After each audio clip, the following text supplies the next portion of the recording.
Good evening. Alberta's premier isn't mincing words when it comes to the federal government's plan to cut oil and gas emissions. The premier calls it a cap on production and jobs that will lose Alberta billions. Chelan Skulski reports.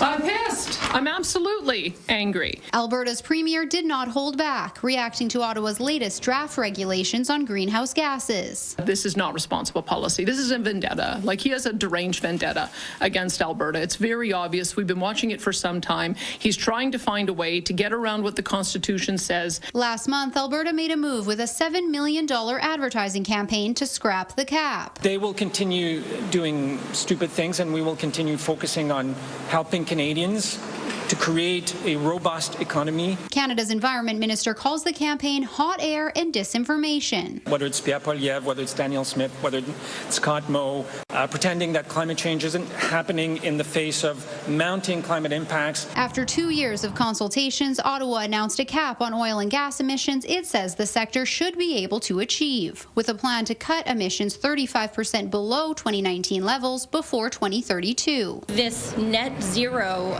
narrative being driven by anti-energy activists whose entire goal is to shut down oil and gas. This cap has been designed very carefully to avoid any kind of impact on production. It actually allows for an increase in production. The executive director of the Pembina Institute calls the regulations realistic and necessary for Canada to remain competitive. Alberta's premier disagrees, adding she is actively exploring every legal option, including use of the Sovereignty Act. Think of it as a notwithstanding clause on illegal federal action. A meaningless thing. All it does is reverse the onus.